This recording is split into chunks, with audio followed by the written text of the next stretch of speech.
Если ты будешь все время смотреть на гору, она тебя просто морально уничтожит. Вау! Ну, наши кыргызы, небесные люди, короче, 4 саат урып койду. Кыргыз Expedition Team 4400 так-то. А, вот она. Оказывается, не так-то и сложно. Тяжело, тяжело. Ой, почти 165. Офигеть, почти 7. Почти 7 тысяч калорий сегодня потрачу. Кто хочет похудеть, ребят, в горы? Чуть поспал. Не могу сказать, что выспался. Ночью, да? Заморозки были. А, заморозки, заморозки. Jettik! African Wing! Когда ты поднимаешься на вершину, это не делает тебя выше других. Это просто делает тебя настоящим.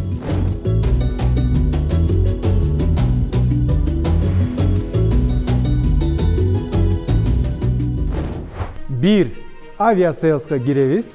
Эки керектүү билетти тандайбыз. 3 учабыз. 1, 2, 3. Арзан авиабилеттерди издөө жана сатып алуу. Салют, друзья! Вы смотрите Джаратман Travel. Меня зовут Урмат Насакулов. Это специальный выпуск «Африка. Восхождение на Килиманджаро. Встреча с самим собой». Пару месяцев назад Эдуард Кубатов, наш известный и титулованный альпинист, позвал меня на очень интересное путешествие. Он сказал: «Урмат, тебе уже больше 35 лет, ты слишком много сидишь здесь, в Кыргызстане, не выходишь, нужно чаще путешествовать, нужно бросать себе вызов, особенно мужчинам». И позвал меня в потрясающее путешествие в Африку на восхождение на самую высшую точку этого континента, пик и гора Килиманджаро. Во сколько обошелся этот тур, расскажу в конце. Этот выпуск не сколько про путешествие, не сколько про челлендж, это больше про внутреннюю трансформацию и знакомство с самим собой. Я ехал в Африку на гору Килиманджаро не потому, что хотел поставить галочку, не потому, что хотел сделать фоточку и поднять флаг. Это все второстепенное. Самое главное, я начал осознавать, что здесь, в Бишкеке, очень много работы, очень много решений и ответственности, но все это в привычной среде. А мне нужно было то место, где ты не договоришься, где ты не отложишь, где ты будешь честным самим собой. И гора — это суперчестный собеседник, и с ней не сторговаться. Там чистая голая правда, какой ты есть на самом деле. Что касается Африки, первая мысль и первое, что было связано, это, наверное, мультик «Король лев». Все мы видели этот мультик, наш любимый, когда солнце встает над Африкой, когда животные, природа вся просыпается, и как раз там показывают эту гору Килиманджаро. И это очень, знаете, романтичное место. Это место, где зародилась жизнь. И Африка, это, можно сказать, сердце земли, откуда все берет свое начало. А сейчас я вам хочу рассказать о стране Танзания. Танзания — это страна Восточной Африки. Огромная страна на берегу Индийского океана. Население более 65 миллионов человек. Столица — город Додома, но главный экономический центр — Дар-эс-Салам. Это страна, где дикая природа не где-то там, а буквально часть повседневности. Здесь находится знаменитый Серенгети, кратер Нгоро-Нгоро и самая высокая точка Африки — Килиманджаро. Танзания — один из мировых центров сафари-туризма. Экономика в основном держится на сельском хозяйстве, туризме и добыче полезных ископаемых — золото, алмазы, редкие металлы. Но при этом страна остается развивающейся. Средний уровень доходов невысокий, инфраструктура простая, но в людях невероятная теплота и спокойствие. Очень интересный момент — это язык. И там есть слово «хакуна матата». Да, то самое. И это не просто фраза из мультфильма, а реальная философия.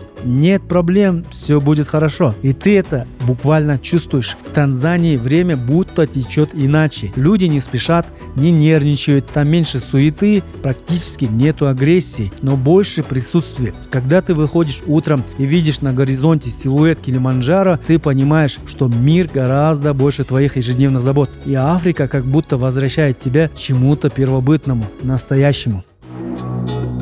Эдуард, куда мы приехали? Расскажите, пожалуйста, как проходит первый день?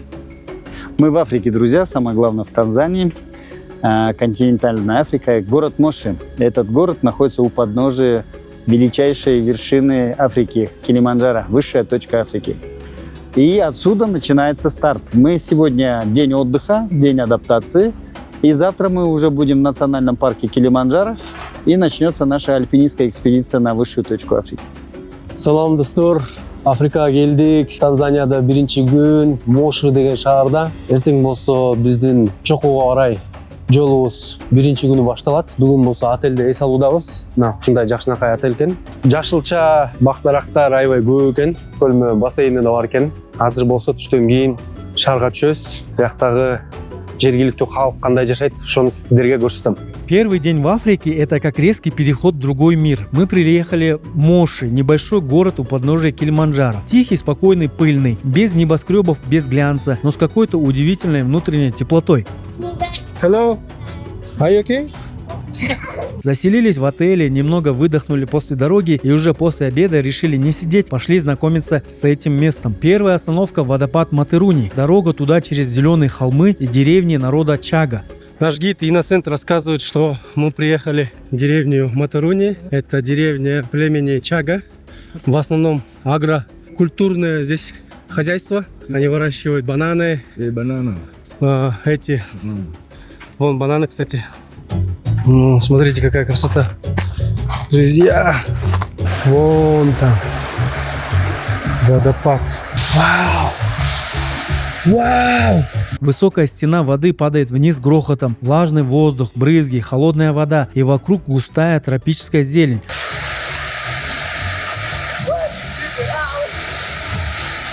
После водопада кофейные плантации. И вот здесь началось самое интересное. Нам показали весь процесс от сбора зерен до обжарки.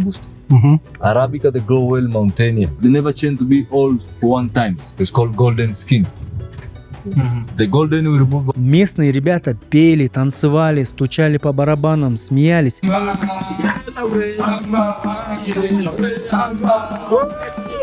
Мы сами толкли зерна в деревянной ступе, обжаривали их на огне, мололи вручную и в конце концов выпили свежий кофе, который сделали своими руками. И знаете, что удивило? Никакой спешки, никакого быстрее-быстрее. Все с уважением к процессу. И в этот момент мы поняли, Африка начинается не с вершины, она начинается с земли, с людей, с простых вещей, которые делаются с душой. Это был первый наш день, а впереди нас ждала гора Килиманджаро.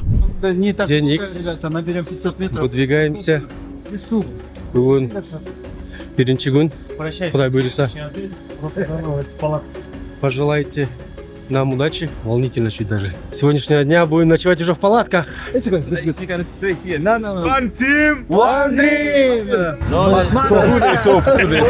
Наш автобус. Она. О. Гененкі, не?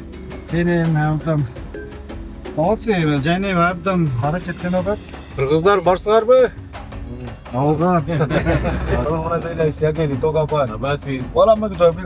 приехали в офис компании JNV Tours.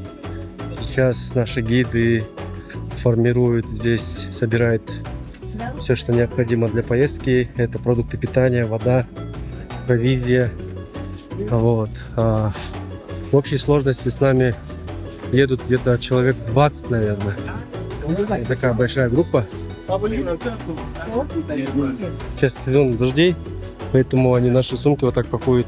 Такие баулы непромокаемые. Пакуют еще вещи тех туристов, которые поедут с нами. Вот сюда. Нелегкая у них работа, конечно же. Это вся наша команда.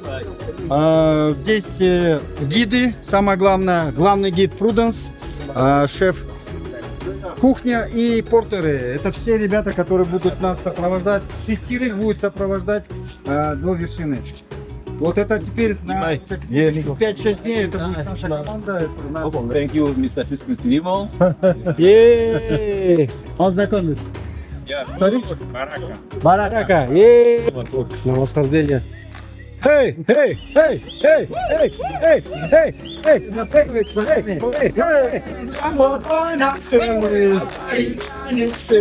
Hakuna Matata. Hakuna Matata.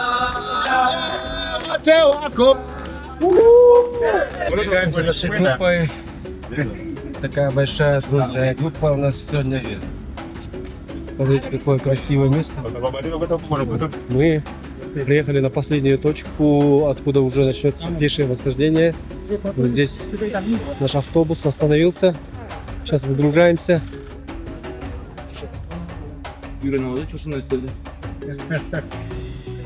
Последние приготовления перед подъемом.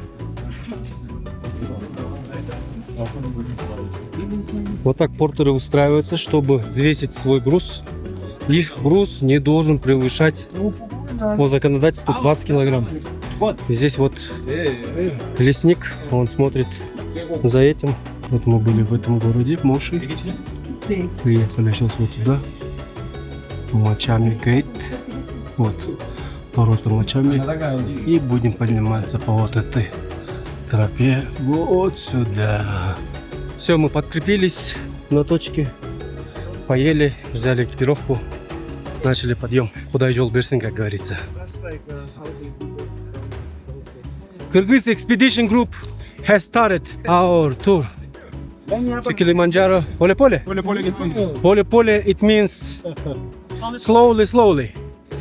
Это означает медленно-медленно, нельзя быстро идти. Портеры. Портеры — это настоящие герои Килиманджаро. Если говорить честно, без портеров Килиманджаро был бы недоступен большинству людей. Портеры — это местные жители, которые несут все оборудование туристов: палатки, еду, воду, газовые баллоны, иногда даже личные вещи. Вес груза составляет до 25 килограмм, иногда больше, и все это по тем же маршрутам, что и ты, но быстрее. Ты идешь уставший, они уже поставили лагерь, уже приготовили ужин, уже встречают с улыбкой. Многие из них живут в небольших деревнях. Для них работа на горе — один из главных источников дохода. Это не просто туризм, это целая экосистема экономики вокруг Килиманджаро. В день они зарабатывают 10-15 долларов. Но после тура, как правило, они получают чаевые. Есть даже специальная организация Kilimanjaro Porters Assistance Project, которая следит за условиями труда портеров, чтобы им платили честно и не перегружали. И знаете, что поражает? Они поют. После тяжелого дня они собираются и поют песни, смеются, танцуют. В них нету ощущения жертвы, в них есть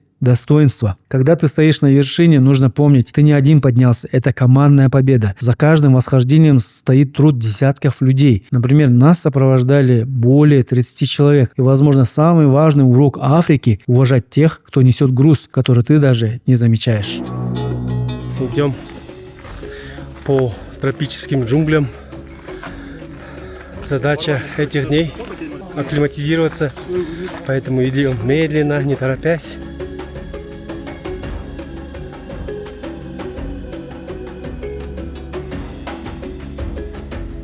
Пропускаем портеров вперед, потому что гиды говорят, они должны прийти на точку первыми, чтобы установить лагерь, палатки, еду. Вот. И поэтому мы их пропускаем, меня обгоняем. Пока у нас вот такой шикарный вид. Смотрите. Kyrgyz Expedition Group. Yeah. Kyrgyz Expedition Group. Yeah. This is a friend of mine. Baraka. Yes. Baraka from Tanzania and the friends from Kyrgyz, eh? Yeah. Bizim dostumuz Şveçra'dan gelgen Aladin. Aladin. Yes. Elhamdülillah.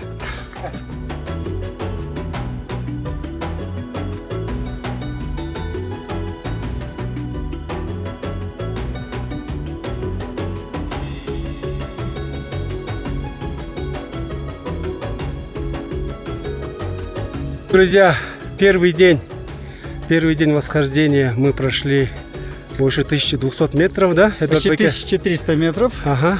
Прошли 11 километров. Обычный маршрут с национального парка до Мачами Кемп проходит за 8-9 часов. Так. Ну, наши кыргызы, небесные люди, короче, 4 саат урып койду. Не лыком шитые, да? Да. Азыр мына булар келатат, гидтер местные. Кейбіреулер қалып қалды, да? Тияқта қалып аран келатат, мына. Hey, Baraka! How are you? I'm good. How are you? My friend, How are you doing? the lion of jungle. The lion of the jungle. Полет отличный, друзья. Чувствуем себя хорошо пока. Из-за того, что в лесу было много, да, воздуха, много кислорода. Мне кажется, да? Наше настроение поднялось. Это помогло прям. Да, круто. Вот. Это Деревня называется Мачами, да? О, лагерь моча. Лагерь Мачами. Эдуард Байкем, на, красуется. На, снежный барс Центральной Азии. Хорош. Пацаны, фотографируемся. О, просто классное место, милое. Вот наш лагерь.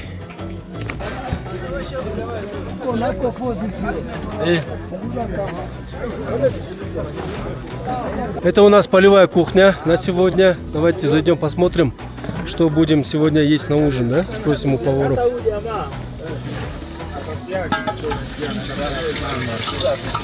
Wow. Yeah. What we gonna eat tonight? Fried potato. Potato? Yeah. Wow. Fried potato. Вот здесь они готовят. Это вот картошка. Potato. Potato. Yeah, karibu sana. Popcorn. Au mahindi. Let's sing the song. Sing the song. Jambo. Jambo bwana. Habari gani? Mzuri sana. Wageni. Yay. Wakaribishwa. Wapi? Hakuna matata. Килиманджаро – это крыша Африки. Это не просто гора, это символ континента. Официальное название вершины – Ухуру-Пик. Высота составляет 5895 метров. Это самая высокая гора Африки и самая высокая отдельно стоящая гора в мире. Она не часть горной цепи, она стоит одна. И в этом есть метафора. Интересно, что при восхождении ты проходишь через 5 климатических зон. Внизу тропический лес, потом саванна, затем альпийские луга, потом лунный, почти марсианский пейзаж. И на вершине ледники и снег. Да, снег в Африке, и это разрушает стереотипы. Сам подъем технически несложный, это трекинг, а не альпинизм. Но главный вызов – это высота.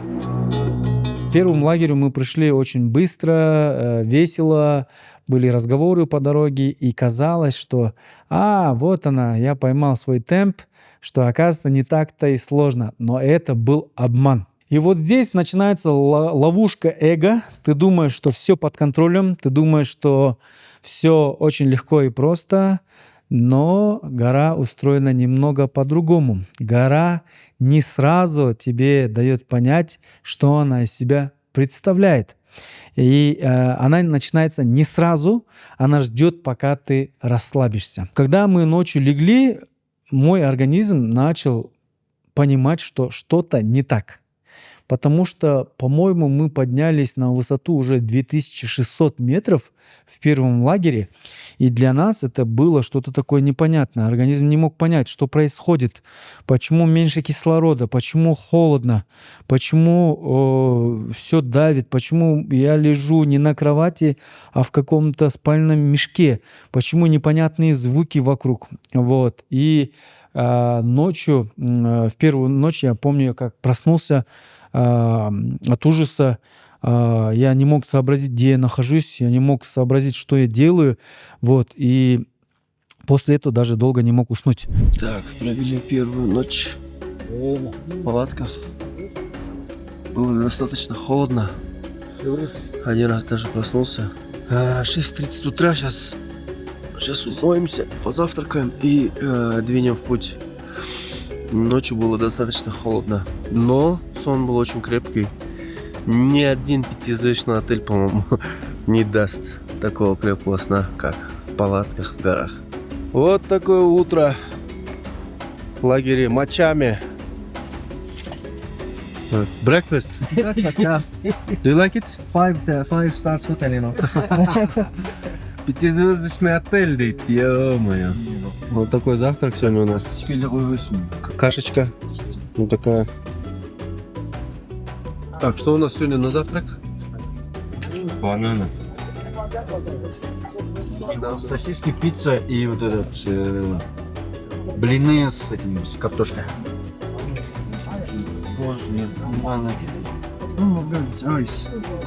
О, смотрите, на тот пик пойдем. Туда. На расстоянии смотрится, что очень далеко, но мы должны туда дойти за 3-4 дня. Следующий день мы проснулись утром, начали идти дальше.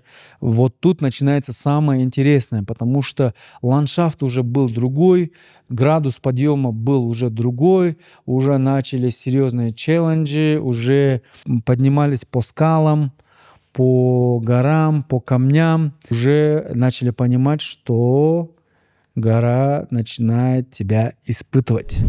Сейчас покажу кое-что. Так, давай. Так, Дима, поднимаемся. Вау! Уху!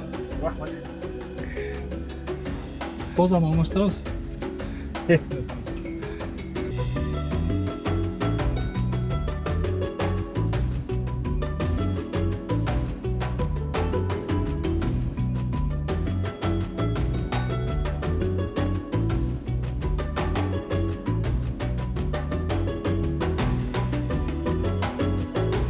Небольшой привал. Почти 3700-3800 над уровнем моря. Все, это только промежуточный лайк. Ох. Да. Нелегко это, но терпимо. Так, друзья, кажется, подъем второго дня закончился. Сейчас более какая ровная дорога. Где-то 700 метров подъема было. Довольно быстро забрались. Ну, прям хорошо пропотели. И вот такой пейзаж тут. Смотрите, на наш Арчу похоже. Так, друзья, вот виднеется лагерь второго дня. Мы почти на месте. Поднимались сегодня почти 750-800 метров, еще выше. Сейчас общая высота, сейчас скажу, почти 3900. А. Yeah? Elevation. Смотрите, град идет. Град. Начался град. Вау. Друзья, смотрите, какой офигенный африканский закат. Вот это да! Вторая ночь восхождения. Лежим в палатке на высоте почти 3800 метров. Только что поужинали, чуть походили, выпили аспиринчика, чтобы чуть кровь немного разжижить. Че, Тима, как ощущения? Ощущения офигенные. Голова болит? Да, побаливают. Ну слушай, пульс упал. Угу. Аспирин сильно помог. У тебя часы показывают, что ты сегодня потратил 6500 калорий. Ты когда-нибудь тратил столько? Вот 6600 сейчас, и до сегодняшнего дня, до конца проекта total 6953. Офигеть, почти 7, да? Почти 7000 калорий сегодня потрачу. Нормально. Так что кто хочет похудеть, ребят, в горы.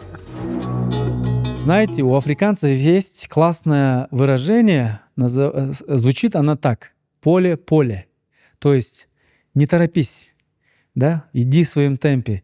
И когда мы включались, начали идти быстрым темпом, наши гиды говорили: ребята, берегите свои силы, не торопитесь, вам они еще потребуются, потому что вам нужно подниматься, еще предстоит штурм горы. Вот, и как только мы набирали какой-то высокий темп, они такие: поле-поле, поле-поле. И ты медленно очень идешь, шагая, делаешь шаг за шагом. Вот, и в это время тебя посещает очень много разных мыслей. Начиная от самых бредовых, типа: что я тут делаю, зачем я приехал вообще сюда. Какая-то внутренняя борьба начинается. Заканчивая восхищением того, что ты видишь, эти потрясающие красивые ландшафты, этот потрясающий пейзаж. Ты начинаешь восхищаться величием природы. Просто, я не знаю, это такие эмоции тебя переполняют, и ты понимаешь в это время, что вот она жизнь.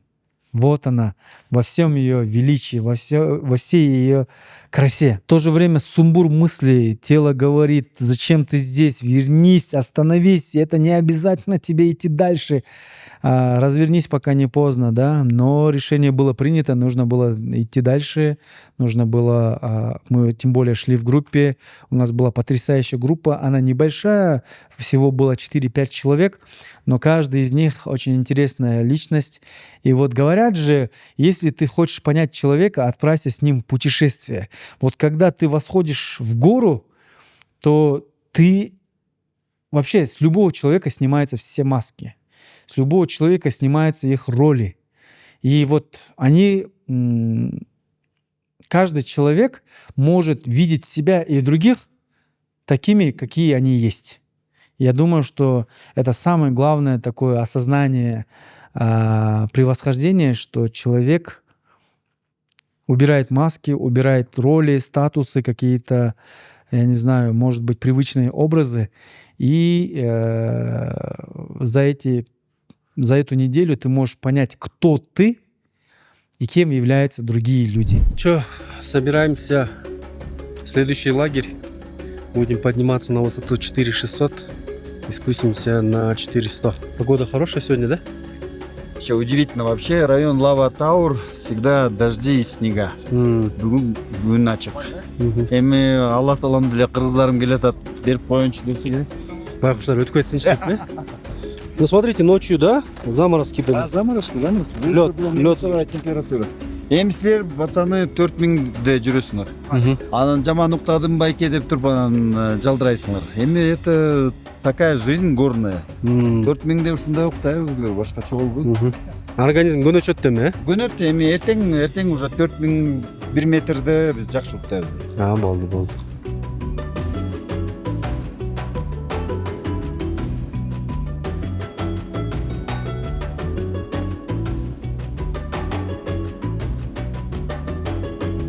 Тут находится сад камней, смотрите. Много камней. Смотрите, где мы находимся. Просто потрясающие виды тут открываются. Да? Над облаками. Смотрите. Какое...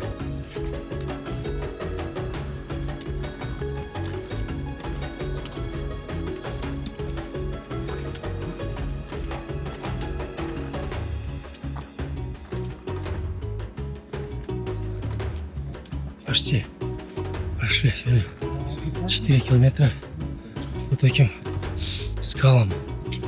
Кыргыз Expedition Team! 4400 так-то.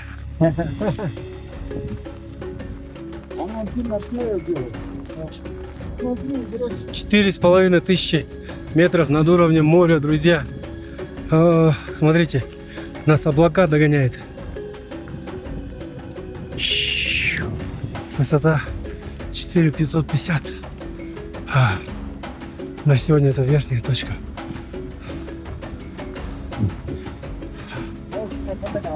О, мы дошли. Я думаю, мы не дойдем. Тяжело. Пульс почти 165. Ноги еле тащат.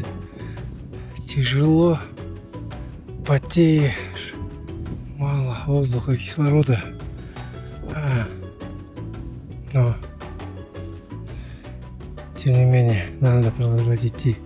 Самое главное, не думать о том, сколько осталось пути, а просто делать маленькие шажочки, шаг за шагом. Сделал шаг, делаешь следующий. Топим дальше.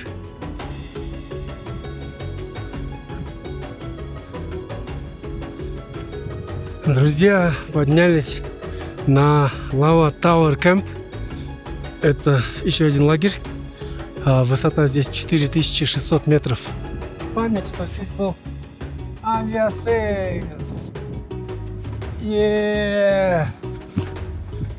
Смотрите, друзья, какие леса тут необычные. Что за деревья, интересно. Будто из фильма «Аватар». О, друзья! Думал, честно, сегодня не дойду. Не спавший, не жравший, уставший. 11 километров дистанция, 700 метров восхождения. Блин, тяжело было. В какой-то момент хотел уже остановиться, но откуда-то взяли силы. И вот практически мы дошли к кемпу. Congratulations, guys! Құттықтаймын. Поздравляю, красавчики. Молодцы. Уф. Это было классно. Что, как ощущение? Офигеть. Вот это Сложно было, да, сегодня? сложный день был. Қиналдың ба? Biraz қиналдым, но сброс аябай комфортный болды. Ну что, Эдуард, Байке, мы сделали это. Пару слов, Кейс. Не, пацаны молодцы, прошли 11 километров за 4 часа 45 минут. При этом набрали почти 4600 метров. Спустились обратно на 4000 метров. Эм қарап қой, бұл асқазоны көріп атасыңдар ма? Ого. Ертең қырғыздарым бұл жерге бұлып, асқазоны... Вы что, шундай шығасыз ба? Мен шығам, анан сілер мені қарап, мен де шығасыңдар. Шындай. Мощно, мощно. Так, утро 4-го дня на высоте 3700 метров. Чуть поспал. Не могу сказать, что выспался, но чувствую себя более-менее. Сейчас пойдем завтракать и собирать вещи. Посмотрим. Так. Вот так умывается в горах.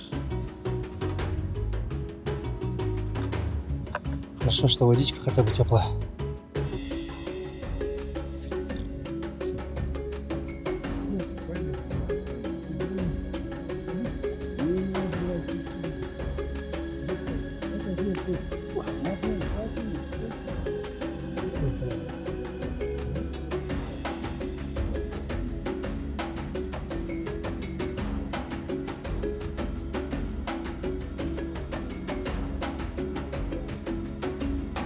Нам предстоит забраться вон туда. Выглядит страшно на самом деле. Это все скала огромная. Так, все. 4-й день. Старт. Дан.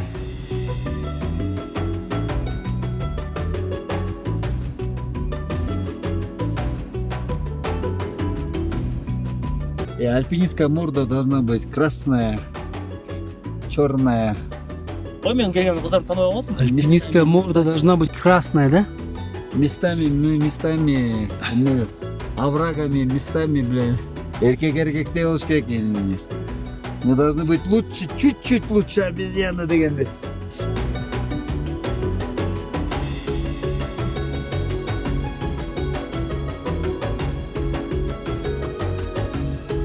Короче, вот эти деревья называются сенесия. Это эндемик. Они растут только здесь, у подножия горы Килиманджаро.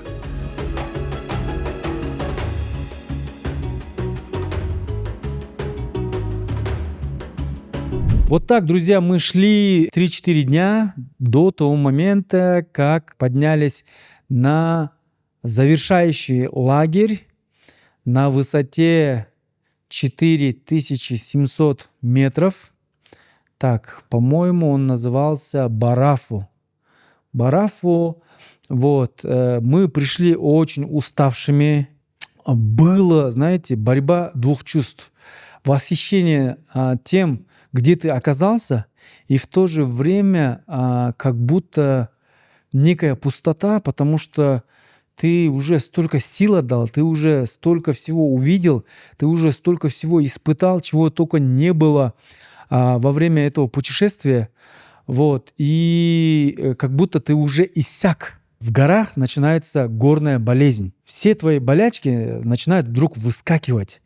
Если у тебя есть высокое давление, то оно дает о себе знать. Если у тебя воспаление каких-то внутренних органов, как у нас было у одного из участников группы, то это тоже дает о себе знать. Если у тебя мигрень, если у тебя головная боль, то все твои болячки начинают всплывать наружу, выскакивать. Честно скажу, это восхождение далось мне нелегко. И я сейчас вспомнил, знаете, когда мне было очень сложно, я для себя осознал одну очень простую вещь.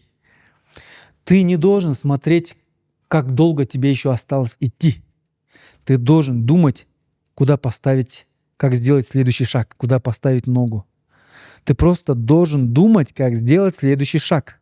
Как сделать следующий шаг. Шаг сделал, следующий. И так тебе будет ментально легче, потому что когда ты думаешь, мне нужно сделать просто следующий шаг, а потом, когда ты его сделал, ты думаешь о следующем шаге, то это тебе способствует тому, чтобы ты не останавливался.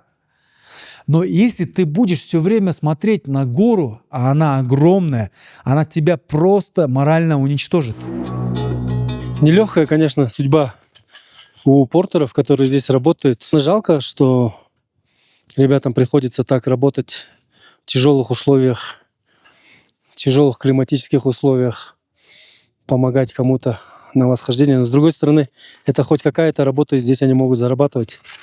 Вот рядом со мной молодой парень, его зовут Крауди, давайте с ним поговорим. Крауди.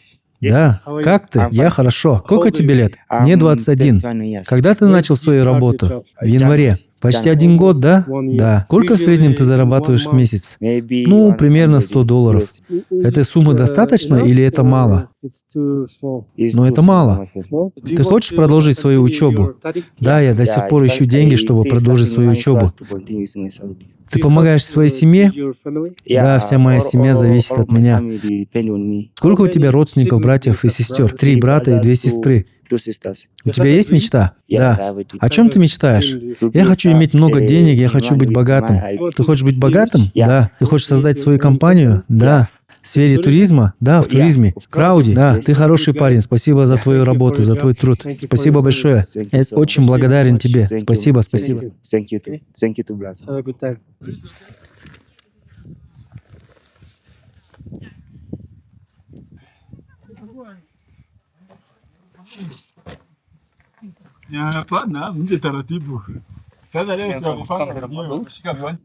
Муфаса? Да, сэр. Можно кое-что у тебя спросить? Окей. Сколько тебе лет? 33. Когда ты начал работать? 22 года. Почти больше 10 лет, да? Тебе нравится твоя работа или не особо? Да, нравится, потому что у меня есть братья, которые зависят от меня. Это не моя профессия, но я делаю это. Какая у тебя профессия? Моя профессия — это фотограф. А, ты креатор? Классно. Да, я счастлив, потому что когда я прихожу сюда и получаю деньги, я могу обеспечить своих братьев, детей. У меня есть 3 детей. О, правда? Да. Да, поэтому, когда я прихожу сюда, моя жизнь продолжается. Сколько в среднем ты зарабатываешь в месяц? Это зависит от сезона. Например, самый сезон, сколько ты зарабатываешь? Ну, примерно $2000. Нет, долларов будет где-то $100. В месяц или за одно восхождение? Месяц. Это нормально для Танзании? Это ненормально, но что я могу поделать? У меня есть ответственность, поэтому... Но нам нравится сюда приходить. Когда ты сюда приходишь, твоя жизнь продолжается. Это сложно быть портером для тебя? Для меня я предпочитаю... Я хотел бы быть креатором. Ты хочешь быть креатором? Да. Ты хочешь делать фото? Да. Поэтому я делаю эту работу, чтобы накопить на оборудование, чтобы начать свою работу. Сколько денег нужно, чтобы начать? Мне нужна камера. Когда я куплю камеру, это примерно $1000? Нет, $600. Так, может быть, в следующий раз, когда я вернусь сюда, ты уже будешь фотографом, да?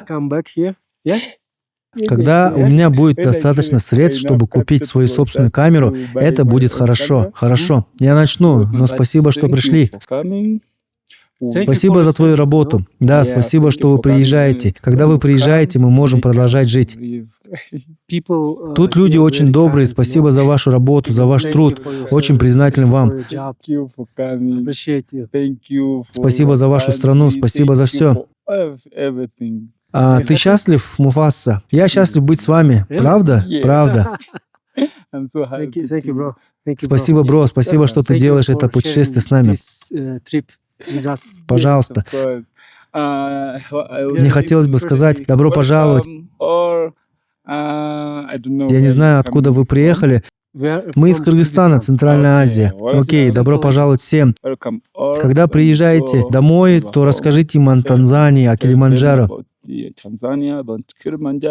снимаю небольшой документальный фильм, так что многие узнают о вашей стране, о Джей Неви Тур и о тебе, Муфаса. Обо мне? Да, ты будешь знаменит. Я хотел бы сказать добро пожаловать в Джей Неви, добро пожаловать в Танзанию, добро пожаловать в путешествие со мной.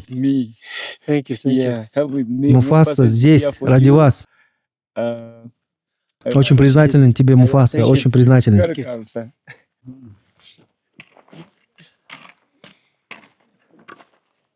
Yeah, for rain, you make a boiler to make sure rain, some water not coming inside our client tent. We'll make sure client be safe and Comfortable, yeah? comfortable. Thank you.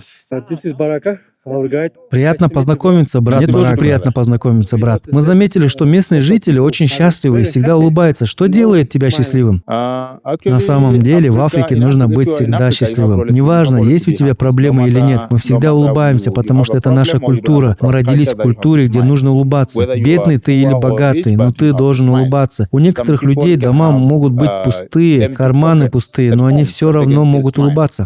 То есть это не зависит от денег. Да, это не зависит от денег. Деньги — это просто часть жизни, но это не то, что заставляет тебя улыбаться. Ты должен улыбаться независимо от того, есть у тебя деньги или нет. Тебе нравится твоя работа? Мне она нравится. Что тебе больше всего нравится? На самом деле, походы и восхождения — это круто. Это мое любимое занятие. Когда я начинал работать портером, было немного сложно, и даже сейчас это немного сложновато. Но я должен любить свою работу, потому что это то, чем я занимаюсь. Нельзя ненавидеть то, что ты делаешь, потому что если ты любишь то, что ты делаешь, то ты можешь делать это хорошо. Это Барака, он из племени Масай, он настоящий воин. Бро, это честь быть с тобой в этом походе. Всегда пожалуйста, всегда пожалуйста. Ночь штурма — это самое интересное. Наш капитан, глава этой экспедиционной команды Эдуард Хубатов сказал, что мы выдвигаемся в полночь, в 12 часов ночи. Мы легли в 6 часов вечера, думали, нам удастся поспать. Но, как всегда, перед самым главным событием или перед очень важной поездкой я не мог заснуть. Я не смог заснуть, я ворочался, я думал о том, что нам предстоит. Вот. И было такое волнение.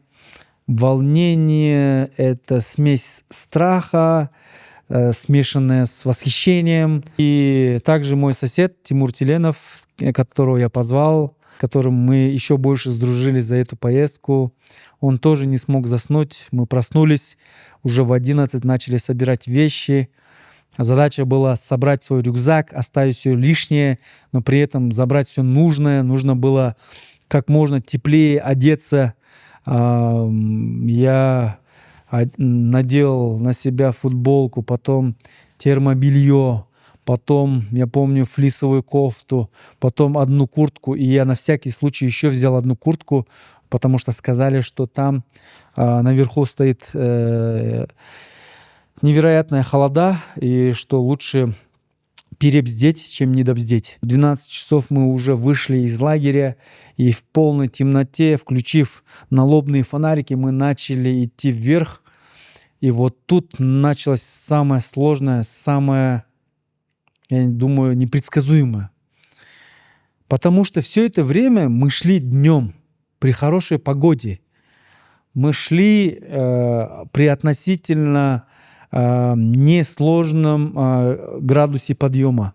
Но тут нам предстоял почти километр подъема и постоянно набор высоты. То есть там не было момента, когда ты идешь по прямой. Ты все время идешь в гору, все время. Было темно, было холодно, было непривычно, хотелось спать.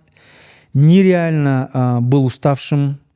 Вот. И мы шли, очень сложно нам это удалось. Я думал, что это будет легко, но на самом деле это было большое-большое заблуждение. Самая коварная часть — это день штурма. Вот. Были даже моменты, когда мы хотели сдаться, развернуться, потому что стоял ветер, сил уже нету. Все, что ты мог отдать, ты уже отдал. Мозг говорит, срочно возвращайся назад, ты уже не можешь идти дальше. Ноги уже не слушаются, они подкашиваются. Уже, я не знаю, мы вот в конце уже вот так еле как будто руками двигали ноги. И вот, знаете, в этот момент я начал молиться. Я начал молиться и говорить: Всевышний, ты меня никогда не оставлял, ты всегда мне помогал в сложные моменты. Помоги мне и в этот раз, потому что, для меня было бы непростительно, если бы я развернулся, ушел бы, сдался бы. Было очень сложно. Это, наверное, одно из самых сложных испытаний в жизни. И просто ничего не хотелось, хотелось вернуться, хотелось все бросить, послать всех к чертям и развернуться. Вот. Был очень кризисный момент, когда нам оставалось метров 200-300 до пика, и у нас возник даже конфликт внутри группы. Не буду вдаваться в детали, но просто это был накал, пик страстей. Вот. И я помню до сих пор этот момент. Я для себя решил, если я пройду это, то я смогу все. Вот. Но наш командир, капитан группы, он такой человек жесткий, особенно в горах. Вот. И он мотивировал нас, он вел, он сказал: не ссать, соберитесь. Вот. И знаете, это работает, потому что самые сложные моменты, когда ты хочешь сдаться, когда ты хочешь развернуться, вот такие слова, они откуда-то тебе дают понять, что у тебя есть еще силы, и откуда-то они находятся, есть какой-то запас, который вроде бы иссяк, но оказывается, человеческие возможности безграничны, и ты думаешь, что это все, это конец, но откуда-то находятся силы. Откуда-то появляется, знаете, вдохновение. Вот. И я помню, я взглянул назад, когда мы поднимались, я там на участке, где осталось до пика 200-300 метров, я вот так посмотрел назад, и я, знаете, ужаснулся от того, куда мы забрались. Это было очень высоко, во-первых. Во-вторых, мне казалось, как будто если я еще буду часто смотреть назад, я сейчас просто покачусь вниз. И в-третьих, кстати, всех плоскоземельщиков нужно отправить туда, на пик, потому что там, на пике, уже ты видишь горизонт не вот таким ровным, а ты видишь вот эту сферу, полусфера такая. И ты видишь, что земля отнюдь не ровная, что она это не плоская такая земля, а она круглая. И прямо оттуда это все виднеется.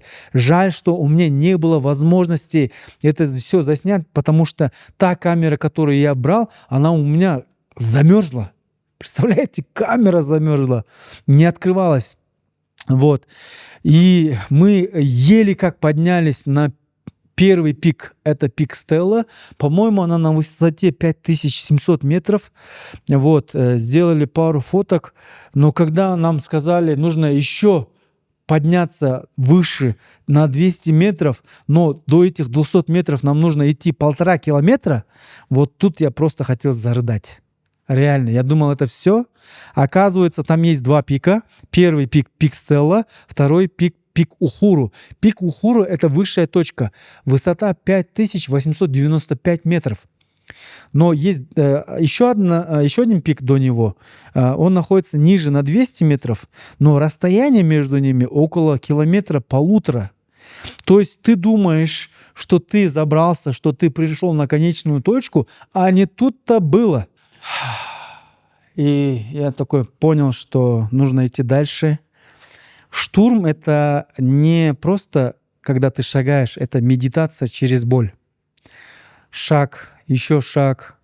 И вот так много-много шагов, и ты понимаешь, что ты не какой-то герой, ты не супермен, ты обычный человек со своими слабостями, со своими страхами, со своими сомнениями. И гора очень сильно тебя приземляет. Гора очень просто служит зеркалом, кто ты есть на самом деле. Ты вспоминаешь все тренировки, которые ты пропустил. Ты вспоминаешь своих родных и близких. Ты вспоминаешь все события, которые имеют то или иное значение для тебя. Вот. И когда ты это вспоминаешь, я себя ловил на мысли, что мне нужно перебороть это, что это рано или поздно закончится. Я начал вспоминать своего сына, свою супругу, своих родителей, свою семью. Я пытался себя настроить на эту волну любви, на эту волну чего-то ценного. Было, потому что нереально больно, но если ты все время замыкаешься в этой боли, это кажется такой петлей, из которой ты не можешь выйти.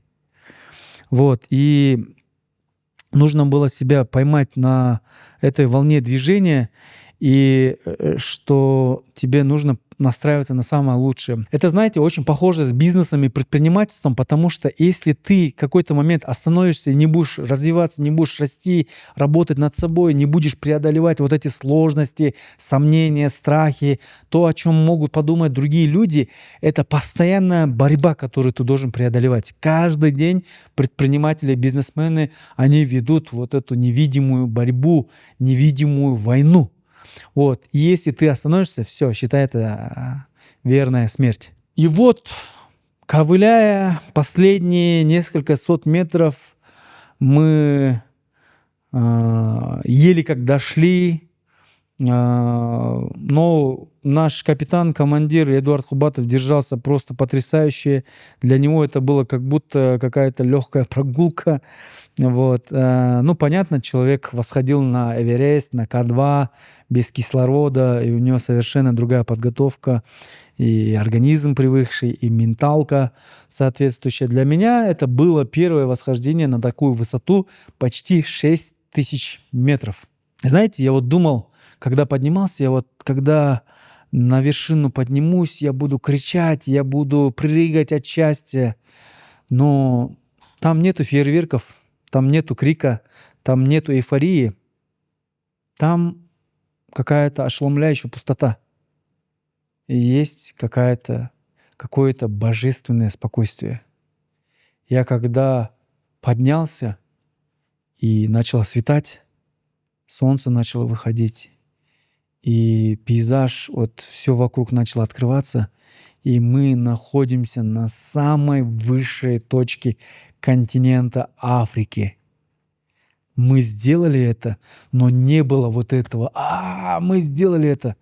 Было просто, знаете, на самом деле я хотел плакать. Плакать от того, что мы пережили, плакать от потрясающего восхищения красотой природы. Я хотел плакать от того, что насколько это божественно, знаете. Вот реально там, на этой высоте, ты чувствуешь какие-то непривычные чувства, ощущения появляются, как будто до этого ты этого не испытывал.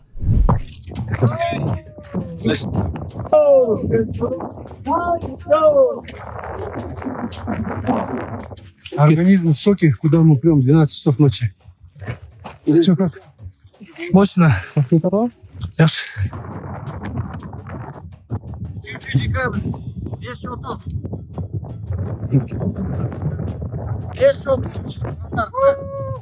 Двигайся.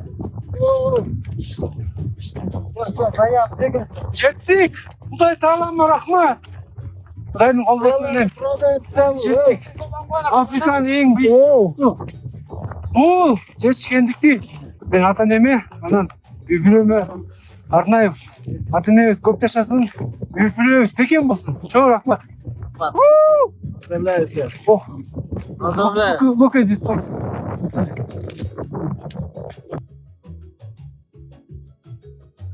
Мы пофотографировались, мы сделали обращение, так как я очень часто вспоминал во время этого восхождения свою семью, своих родителей, своего сына, супругу. Я решил посвятить это восхищение своей семье. Вот. И я хочу, чтобы семьи были крепкими, чтобы мы любили свои семьи. Семья — это центр, семья — это важно. Семья — это, наверное, самая большая ценность, потому что семья — это любовь. А любовь — это самое главное чувство на земле. И когда ты туда поднимаешься, ты понимаешь, что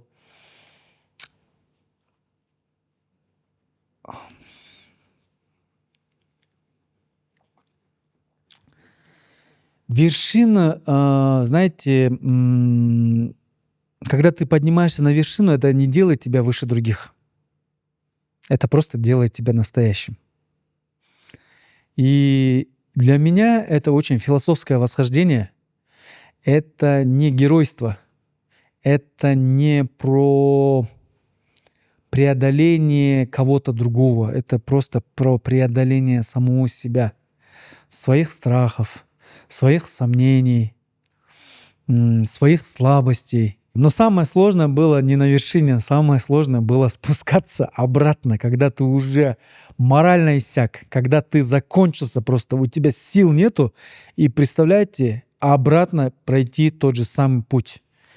Нужно было спускаться. Мы поднимались где-то 5 часов, с 12 до 5, 5:30, и нужно было 3-4 часа еще спускаться. Вот, и знаете, вот менталка говорит: все, ты это сделал, все, я не могу тебе больше энергии дать, но тебе нужно дальше идти. Вот, и на спуске приходит осознание, не сразу, но медленно, что многие страхи надуманные, пределы, рамки часто в голове, и ты сильнее, чем ты думаешь, что у тебя много возможностей, но нужно все равно готовиться.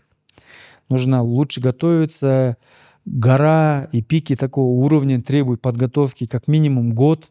Я очень жалел, что перед восхождением я не ходил по горам здесь у нас в Кыргызстане. Благо у нас полчаса проехал, и Хижина Рацика, Адыгине, там другие есть пики, куда нужно взбираться, подниматься, тренироваться. Да? И с нами были ребята, например, Баян, Айнур Эджи, которым восхождение далось намного легче, чем нам с Тимуром. Вот. Это вопрос подготовки. Вот. К таким вещам нужно готовиться заранее, задолго, сделать план, а не так, как мы с бухты-барахты поехать и страдать. Вот. Но несмотря на это, я ни о чем не жалею. Это очень классное восхождение, которая, знаете, я думаю, что она расширила меня. Многие после этой поездки сказали, что я стал более спокойным, более сдержанным, уравновешенным. Я это тоже в себе чувствую. Вот, поэтому советую, если вы хотите найти самого себя, то обязательно придумайте себе какое-нибудь такое испытание, где вы будете самим собой и увидите себя настоящего. И да, друзья, в начале выпуска я вам обещал поделиться, во сколько мне это обошлось. Сам тур стоит $3000. Сюда входит проживание, питание. Билеты мне обошлись около 140 тысяч сомов. Купил я на сервисе aviasales.kg. Также около 140-150 тысяч сомов я потратил на экипировку, начиная от термоносков, заканчивая курткой, шапкой, термобельем и специальным снаряжением. Ботинки, палочки, ну, в общем, горная экипировка. И если в сумме посчитать, это примерно выходит $6-7 тысяч. Поэтому Африка для меня стала настоящим открытием. Я не считаю, что каждому нужно обязательно туда лететь или восходить на эту гору. Но я каждому советую, найдите себе то место, где вы не можете соврать самому себе, где вы будете максимально предельно честны. Может быть, это спорт, может быть, это бизнес, может быть, это творчество. Но вот такие события дают осознать не то, что ты можешь стать сильным, а что эта сила в тебе уже была. Просто нужно ее раскрыть. Вот. И я очень благодарен Всевышнему, судьбе за то, что это случилось в моей жизни. Я ни о чем не жалею. Это суперски классное путешествие. Я думаю, что я влюбился в горы, я влюбился в путешествие. Знаете, я пришел к какому осознанию, что я завидую только лишь 2 категориям людей. Первое, я завидую тем людям, которые много путешествуют, и я завидую тем людям, у которых много детей. Вот, поэтому мне хотелось бы в жизни чаще путешествовать и иметь как минимум 5 детей. Надеюсь, Творец Всевышний мне даст. Вот, хотел бы выразить благодарность партнеров, благодаря которым состоялась эта поездка. Это в первую очередь компания Aviasales KG, за то, что поверили в этот проект. Мы запускаем новое направление Джаратман Travel, будем путешествовать чаще, будем об этом показывать, рассказывать, делиться своим опытом, своими эмоциями, ощущениями. Также благодарим Эдуарда Хубатова, который пригласил нас на это восхождение. Благодарю моих сокомандников в рамках этой экспедиции. Благодарю компанию J-Navy Tours, которая организовала этот потрясающий тур. Вот. И благодарю вас за то, что вы смотрите этот проект. Если вам понравился этот выпуск, если вы хотели бы, чтобы это направление продолжалось, обязательно дайте нам знать. Вы можете поставить лайк, вы можете написать комментарий, вы можете поделиться данным выпуском. Для нас это очень важно, потому что этого всего не было бы, если бы не было бы вас, если бы не было бы людей, ради которых стоит это делать. Поэтому ваша поддержка для нас невероятно важна. Мы начинаем новое направление Джаратман Travel. Больше будем путешествовать. Следующее путешествие нас ждет во Вьетнам. В какую страну, кстати, еще приехать? Что показать? Пишите в комментариях. Увидимся в следующих выпусках. Спасибо, что были с нами. С вами был Урмат Насакулов и Джаратман Travel, Джаратман подкаст. Чоң рахмат. Görüşкөнчө.